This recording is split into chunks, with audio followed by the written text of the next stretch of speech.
Okay, this video is about Pascal's wager. I wanted to be able to show my face on it, but I'm not able to get that to work on my video program at the moment. So anyways, Pascal's wager. Pascal was this genius from a long time ago, from a couple hundred years ago, and he basically wrote a very famous essay called His Wager. He was a genius of mathematics, computer design. Back in those days, he invented the first computer. And he's very interested in the odds and betting. So he made this chart here. So if God exists and you believe in God, you have infinite gain. If you believe in God but he doesn't exist, then you have no significant loss or gain. If God exists but you don't believe in God, then you have infinite loss. So he says it makes sense to believe in God because you got nothing to lose. Okay, so now we'll go deeper into this very famous logic here. Pascal lived from 1623 to 1662. He said, "We know the truth not only by reason, but by the heart. Love and force are the source of all our actions. Love causes voluntary actions, and force makes us do stuff we don't want to do." Okay, now we're going to read the actual Pascal's Wager by Blaise Pascal, one of the best Christian writings ever made. There are three ways that we use to see the truth. The first is the outer eye of the body. The second is the inner eye of the mind. And the third is the inner eye of the heart, the soul. The heart has reasons that reason knows not. What should we want to be true? What if there was a bet with the possibility of infinite gain with no risk of loss? What if there was another bet with the possibility of infinite loss and no hope of gain? That would be the most interesting wager you could have. That is the reality of religion. God either exists or God does not exist. If you wager your life that God does not exist, and he does, then you lose everything. If you wager your life that God exists and he doesn't, then you lose nothing. If you wager your life that God does exist and he does, then you gain everything. If there is one wager you should want to be able to make, it is on God. You must wager. You are already embarked. What will you choose? This is not a proof of God, but it is an incitement to want to know.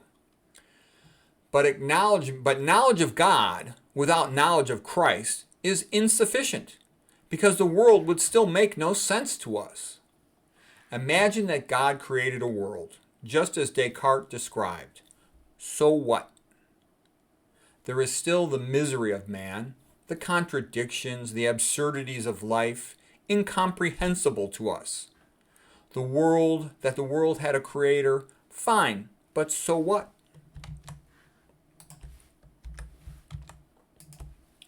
What does it resolve?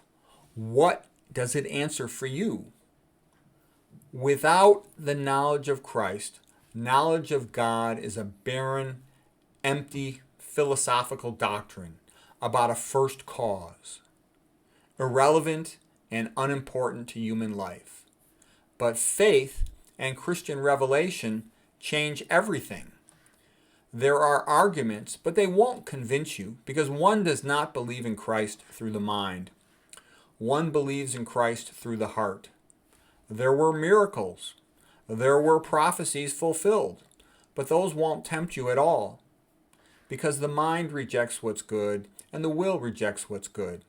But if one is touched in one's heart by grace, the heart has its reasons which reason knows not. And the world finds it absurd that a Christian believes by faith and by grace. But here is what happens. Have you ever looked at a double perspective picture? And you look at it, and you look at it, and it looks like one thing. But then you change your perspective on it.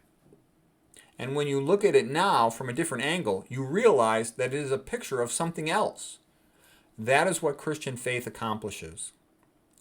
When you understand the full, you understand the absurdity, the misery, and the dualism of human life, you understand how we are a combination of the exalted and the debased.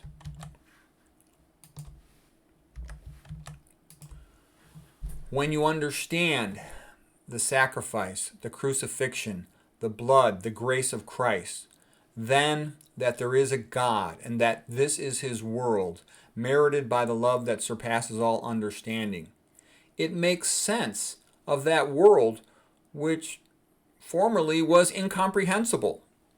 With faith, our contradictions and unhappiness, our greatness, our depravity, it all falls into place. It's not physics, not barometrics, not philosophy.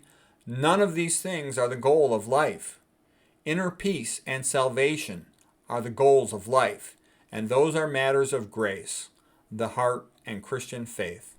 Blaise Pascal from Pensée, which means thoughts, thoughts on Christ. So, hope that was interesting.